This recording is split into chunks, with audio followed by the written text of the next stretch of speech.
Okay, let's kick things off by grounding ourselves in an ancient Stoic truth that, surprisingly enough, forms the absolute bedrock of modern clinical psychology. The philosopher Epictetus famously said, "Men are disturbed not by things, but by the views which they take of them." I mean, those words were written nearly 2,000 years ago, yet they perfectly, and I mean perfectly, capture the core mechanism of human anxiety and depression today. Welcome to This Explainer. Today, we're diving deep into cognitive behavioral therapy, or as it's universally known, CBT. We're going to trace its fascinating journey from those ancient philosophical roots, unpack the actual mechanics of how it literally rewires the brain, and hand you some highly practical tools you can use this very afternoon. And yes, we're backing up every single claim with hard clinical data. Grasping these concepts isn't just some dry academic exercise, it's a real game changer that can fundamentally shift how you experience the world in your own mind. To make sure we don't get lost in the psychological jargon, here's our roadmap for today. We're covering 1. The roots of CBT, 2. The mechanics of CBT, 3. The 7-column thought record, 4. CBT versus medication, and 5. The third wave. Let's jump right into Section 1. The roots of CBT, from ancient philosophy to modern psychology.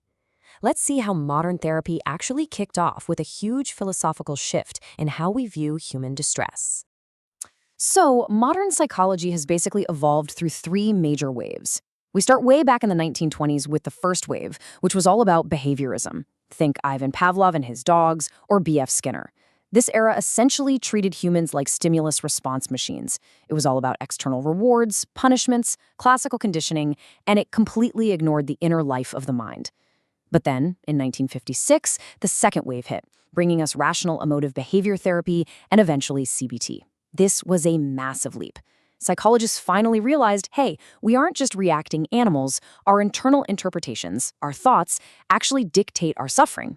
And finally, by the 1990s, we hit the third wave, which shifts away from changing the thoughts themselves and focuses instead on how we relate to those thoughts entirely through mindfulness and context. The undisputed pioneer behind that revolutionary second wave was a guy named Albert Ellis. He was an atheist psychologist who founded rational emotive behavior therapy back in 1956. And what made Ellis so incredibly effective was his very direct, super colorful approach. When a patient's brain was stuck in a rigid anxiety loop, Ellis used humor as a literal pattern interrupt. He came up with these sticky, hilarious catchphrases to help people catch the totally unrealistic demands they were placing on the universe. He wanted people to escape what he called the tyranny of the shoulds. He would boldly tell his patients to stop masturbating, which was his term for the irrational demand that life absolutely must go their way, and to stop shoulding all over themselves. It was just a brilliant, plain language way to snap people out of their own stinkin' thinkin'.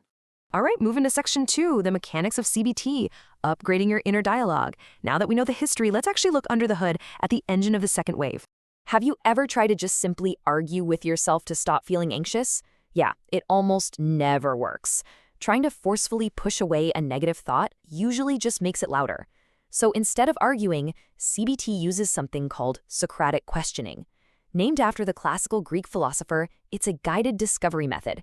It relies on structured questions to clarify meaning, dig into hard evidence, and help you organically uncover insights about your own irrational thoughts without fighting yourself. Think of it as a set of psychological brakes designed specifically to slow down your emotional reactivity and build a calm, logical connection with your own mind.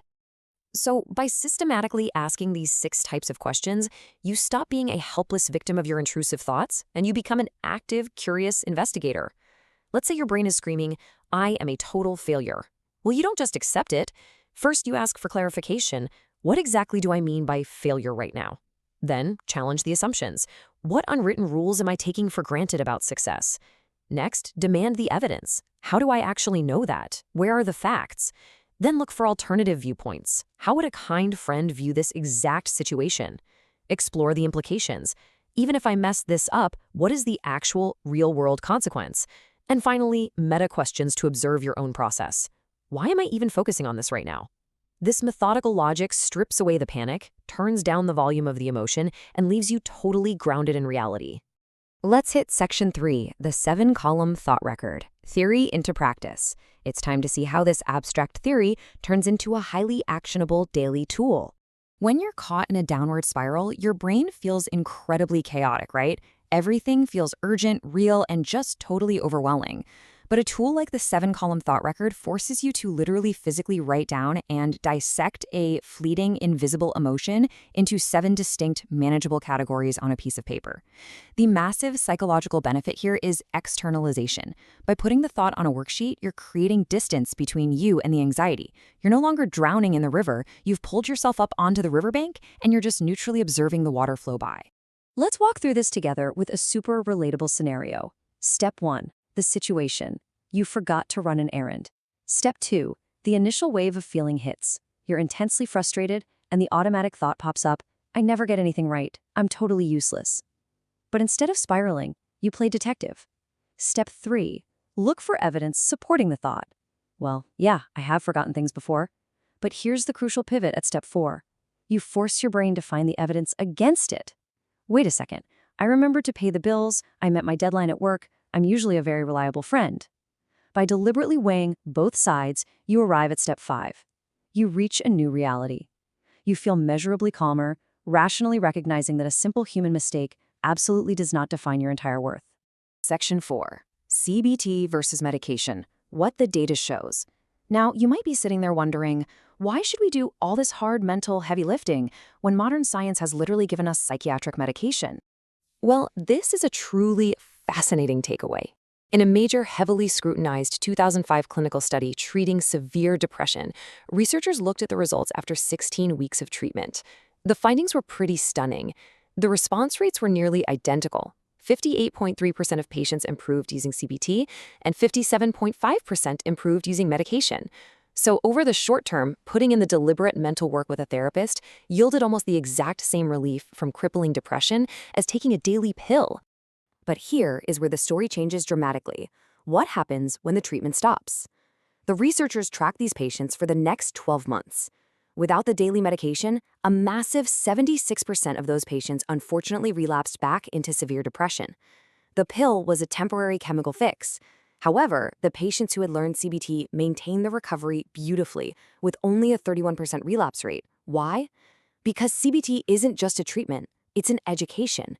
You're building mental muscles. You effectively become your own therapist, fully equipped with lifelong skills to challenge your inner critic long after you stop going to sessions. Finally, Section 5, the third wave, acceptance and context. Because despite CBT's incredible proven success, the field of psychology didn't just pack up and stop evolving. The shift between the second wave and the third wave is a really profound change in perspective. In the second wave, classic CBT, the goal is to actively challenge and change the actual content of your thoughts to fix your negative symptoms.